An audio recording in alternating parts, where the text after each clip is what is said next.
Bien, a continuación vamos a hacer como una breve recapitulación acerca de la historia de la psicología educativa, es decir, cómo surge. Recuerda que son clases muy pequeñas, que tú tienes que hacer tu parte también para poder comprender y entender un poquito acerca de los conocimientos que tiene la asignatura por sí misma. Debes realizar las actividades complementarias que se te solicitan para completar lo necesario para ello. En este caso, pues bueno, en esta tercera sesión vamos a hablar un poquito acerca de este trayecto histórico que tiene la psicología educativa, cómo es que a través del tiempo ha ido evolucionando hasta lo que hoy en día se conoce y pues bueno, la importancia que tiene dentro del campo de la educación y sobre todo en esta licenciatura que estás cursando. Y bien, vamos a iniciar un poquito acerca de ello, precisamente comentando el objetivo que tiene el tema. ¿Qué se busca? Bueno, precisamente que se pueda conocer, que se ubique y que se comprenda cómo es que a través de los años o inclusive este trayecto histórico ha existido una evolución del pensamiento humano, ¿no? Y esto se va a enfocar específicamente a la psicología educativa, entendiendo que existen autores, que hay escuelas, que hay teorías, que hay corrientes, etcétera, etcétera.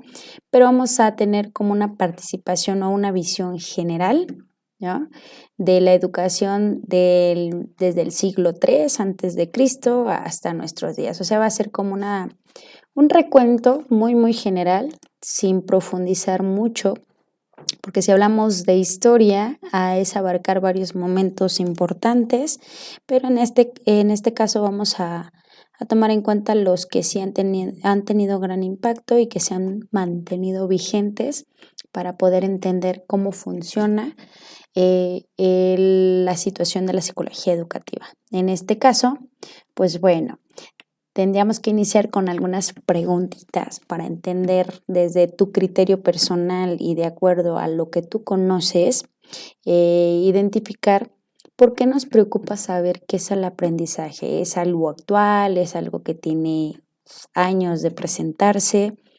Porque es que el ser humano realmente se preocupa por saber qué es el aprendizaje, ¿no? Siguiente.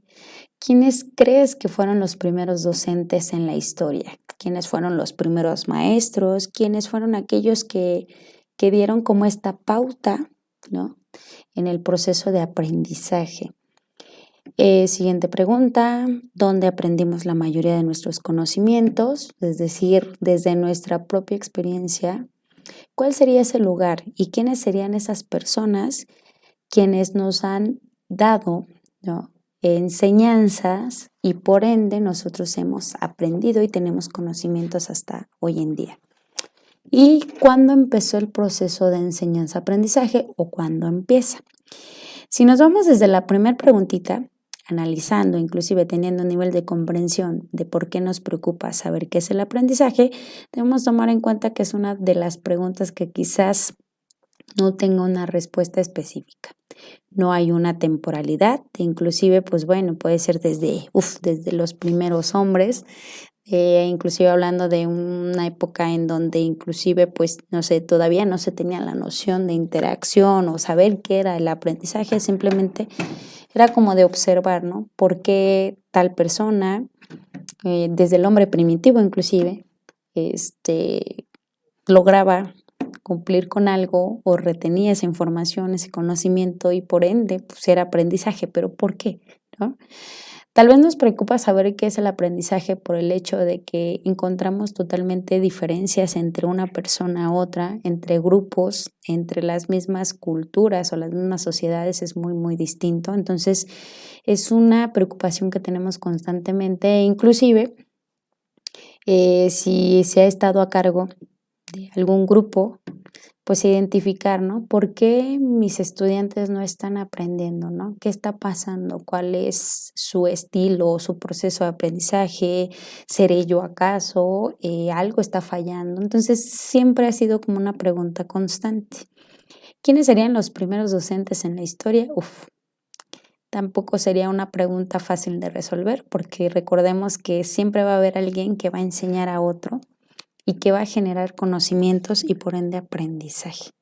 Y ahora esta última pregunta, ¿de dónde aprendimos la mayoría de nuestros conocimientos? Yo creo que la mayoría vamos a estar de acuerdo que la mayoría de nuestros conocimientos vienen precisamente desde un mismo contexto y todos pasamos por esos contextos, pasamos por el contexto familiar en donde es y se toma en cuenta que es uno de los primeros que en darnos como estos andamios para poder generar aprendizaje y conocimientos, ¿no? Ahí es en casa en donde nos enseñan a dar nuestros primeros pasos, nos enseñan inclusive reglas, valores, nos enseñan inclusive la forma en que tenemos que utilizar, no sé, los cubiertos para comer desde que somos pequeñitos, nos enseñan inclusive horarios de llegada o de salida, o sea, desde ahí ya tenemos conocimientos que empezamos nosotros a aprender inclusive a transmitir a otras generaciones, que es lo más evidente.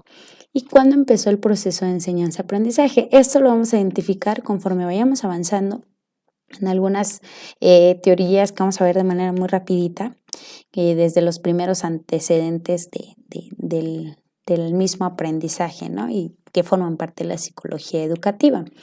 Pues bueno, vamos a recordar un poquito acerca de la filosofía sin profundizar muchísimo, porque el campo de la filosofía también es muy, muy extenso, pero vamos a enfocarnos en esta parte, ¿no? Que la filosofía, como en todas las ciencias y como en todas las áreas, es uno de los primeros antecedentes, ¿no? Y precisamente si observamos desde la filosofía, desde algunos personajes que son muy conocidos y que hasta hoy en día pues, son los que más relevancia tienen, es decir, porque los nombres son muy fáciles de aprender y recordar, pues podemos identificar a los clásicos, ¿no? Sócrates, Platón, Aristóteles, y desde ahí podríamos hablar que ya existe como una figura de maestro-alumno, ¿no?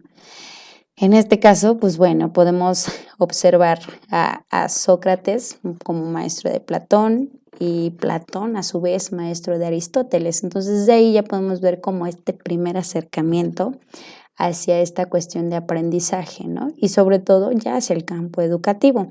De hecho, Platón fue uno de los primeros en crear, si no mal recuerdo, una institución educativa llamada academia, que contaba con estas personitas que iban a recibir la enseñanza de Platón sobre lo que estuvieran planteando, sobre su misma filosofía, y pues bueno, desde ahí se empieza a marcar como esta parte de, ¿no? Y pues bueno, si tomamos a la filosofía así a grandes rasgos, pues podemos identificar que sí, o sea, desde ahí ya tenemos un antecedente, ya existían como estas primeras interrogantes que se pasaban de una generación a otra, es decir, de maestros a alumnos. Estos alumnos llegaban a ser maestros de otros alumnos y así nos íbamos, ¿no? Entonces, desde ahí ya vemos cómo se empieza a presentar y de hecho, con estos personajes que son filósofos clásicos, pues se empieza como a tener en cuenta de que la educación como tal tenía una finalidad. ¿Y cuál era la finalidad? Obtener conocimiento. Y ese conocimiento se iba a relacionar precisamente con la naturaleza del aprendizaje. Ellos tomaban muy en cuenta que el aprendizaje era algo innato, algo que ya estaba en el hombre, que no se aprendía y que se daba en la relación que existía entre el maestro y el discípulo, es decir, maestro-alumno, como hoy en día lo vemos, ¿no? Entonces, basándonos en este antecedente de manera muy general, pues podemos ver que pues ya se tenía como una noción de lo que era la educación y cómo se presentaba el aprendizaje, ¿no? Y que el aprendizaje era algo que se daba, ¿no? Algo que se presentaba de manera evidente ante diferentes situaciones y que simplemente se iba a fortalecer entre la relación que existía del maestro hacia el alumno para que esto se quedara ahí, ¿no? Y es como el primer antecedente que se puede tener. De hecho, Platón toma muy en cuenta esta cuestión del aprendizaje y decía que el que aprende como tal, ¿cómo era? Espérenme. La frase que mencionaba era: el que aprende y no practica lo que sabe es como el que ara y no siembra. Pues es decir, es un conocimiento que se puede fortalecer y se puede seguir manifestando o inclusive, pues bueno, perderse en algún momento, ¿no? No cosecharse, por decirlo así.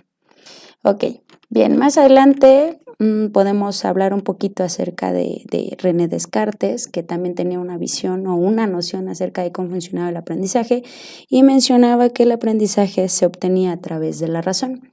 Es decir, desde su propia teoría, desde su propia perspectiva, el aprendizaje era una idea que estaba en cada persona, era innata, es decir, no se aprendía y que todo lo que nosotros plasmábamos primero pasaba a través de la razón, es decir, primero está aquí y después se evidenciaba o llegaba al mundo físico porque primero lo razonábamos. ¿No? Esa era la idea que se tenía. Es como una noción del aprendizaje. Quien llevaba un poquito acerca de la contraria era John Locke. Él decía que el aprendizaje se obtenía a través de los 5 sentidos, es decir, que antes de que se diera el razonamiento, nosotros teníamos que captar esa información a través de algo. ¿Y cómo se hacía? A través de los 5 sentidos, ¿no? El tacto, el oído, la vista, el gusto, es decir, a través de los que nosotros ya conocemos, se generaba una percepción, es decir, una interpretación, y es así como nosotros podíamos generar aprendizaje. ¿Cómo nosotros podemos aprender que algo puede ser dulce o salado? Pues bueno, es a través del sentido del gusto. Y a través de ello, inclusive nosotros detonar si es agradable o desagradable. Es más o menos como la idea que tenía John Locke.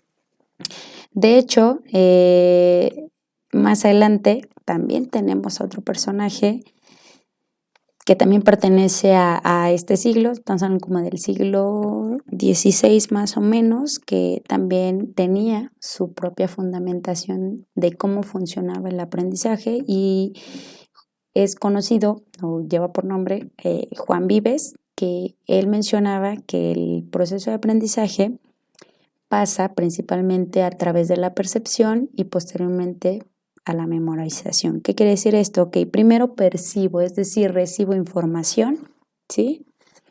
A través de los sentidos, que era lo que decía John Locke, pero que también voy a guardar, voy a almacenar en alguna parte de mi mente o de lo que esté por aquí para que posteriormente yo pueda recordar. En este caso, pues bueno, lo estipulaba de esta manera, ¿no? Un ejemplo muy sencillo desde la perspectiva de Juan Vives. Ok, un sonido, el sonido de los pájaros. ¿Cómo puedo identificar el sonido o el canto de los pájaros? Primero a través de la percepción. Capto esa información, lo guardo en la memoria, se almacena y en algún momento cuando yo escucho ese sonido, puedo identificar a través de la información que ya tengo almacenada y decir, es el sonido de un pájaro, ¿no? Entonces lo veía de esta manera. Tenemos en el siglo XVIII, XIX más o menos, ya con otros precursores o personajes importantes, algunas formas de ver el aprendizaje, como en el caso de Johann Pestalozzi, que él decía que nada tenía que ver con la memorización, él iba en contra de esto, él decía no. El aprendizaje no se da por memorización, inclusive no tiene nada que ver con almacenar información. El aprendizaje es un impulso que se da a través de la observación y la experiencia, ¿no? Y tiene que ver con lo que nos enseñan. Ejemplo sencillo, ¿no? Es decir, ok, yo observo, experimento, tengo una experiencia y a través de ello ya se puede dar aprendizaje. No tiene nada que ver con la memoria, ¿no? Muy sencillito, un ejemplo desde lo que mencionaba Pestalozzi. Ok, patear una pelota para meter gol, ¿no? Entonces, primero, para que yo pueda aprender a patear la pelota, tengo que observar. Segundo, tengo que generar experiencia. ¿Cuál sería la experiencia? Patear la pelota. Entonces, era lo que él mencionaba, no tiene que almacenarse nada en la memoria, es simplemente observar y experimentar y se acabó. Así se da el aprendizaje, ¿no? Desde su propia perspectiva, desde su propia teoría.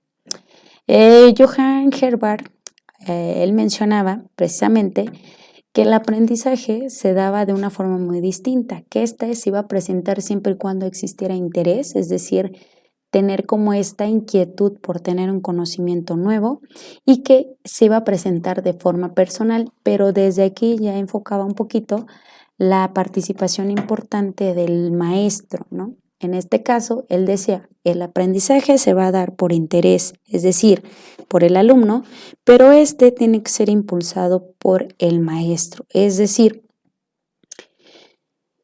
desde esta situación de Herbert, el aprendizaje se va a dar si es interesante para el estudiante y si el maestro hace lo necesario para que esto pueda ser impulsado y pueda generar, ¿no? Es decir, si yo estoy dando una clase sobre algún tema en particular, tiene que tener interés el estudiante primero para que pueda y quiera aprender, porque si no lo hay, de nada va a servir, ¿no? Segunda, si yo como docente o como maestro aprovecho que existe interés por parte del estudiante, esto va a generar que realmente exista aprendizaje. Pero ojo, puede también presentarse la siguiente situación, de que por parte del estudiante exista interés, pero yo maestro no impulse, no hay aprendizaje. Segundo, que no exista interés por parte del estudiante y que yo maestro impulse o apoye, pero que no se genere aprendizaje. Entonces era lo que decía Herbert, ¿no? Y esto lo estamos viendo de manera muy general. Ok, bien, tenemos a Galton, que Galton precisamente nos hablaba, bueno, Francis Galton, nos habla acerca del aprendizaje desde medidas, ¿no? Desde cómo medirlo. Y él fue uno de los primeros precursores en tratar de identificar cómo es que el aprendizaje se deriva de la misma inteligencia. Y fue uno de los primeros en crear los famosos test psicológicos que son utilizados hoy en día para poder tener como una ponderación o un índice que detone la inteligencia como un elemento importante para el aprendizaje. ¿Es importante la participación de este personaje? Sí, claro que sí. Anteriormente se tenía una visión muy vasta acerca de cómo sea el proceso de aprendizaje, inclusive no existía como una medida para identificar, ¿no?, cuál es nuestro rango y qué tanto podemos aprender. En base a lo que él comparte a través de estos primeros test, podemos identificar, ¿no?, en cuál nos podemos ubicar, porque claro, basado en su teoría, la inteligencia tiene mucho que ver para que nosotros podamos aprender. De nada serviría si tenemos un rango muy bajito, porque realmente no vamos a aprender lo necesario, ¿no? Es decir, si yo tengo muy pocos conocimientos en matemáticas y me solicitan tener conocimientos más amplios en ello y resulta que el nivel que yo tengo de dominio y de habilidad, ¿no?, para ello es muy poco, pues no voy a poder aprender más, me voy a quedar ahí. A diferencia de otra persona que puede tener otro rango más grande porque su inteligencia es totalmente distinta, pues ahí sí se puede dar apertura a que pueda generarse más conocimientos en esa área. Y bien, tenemos por aquí a Wilhelm Wundt, que también es parte importante dentro de estas aportaciones que dan acerca del aprendizaje como parte de la trayectoria histórica de la psicología educativa, que nos habla acerca de la experimentación psicológica y pues bueno, él como tal nos ayuda a entender cómo es que el aprendizaje también puede tener un tiempo de reacción y una respuesta emocional. Es decir, el aprendizaje se da por una reacción, es decir, qué efecto o qué acción yo puedo tener y va a haber una respuesta emocional. Esta me va a ayudar a que yo pueda identificar si realmente se está generando,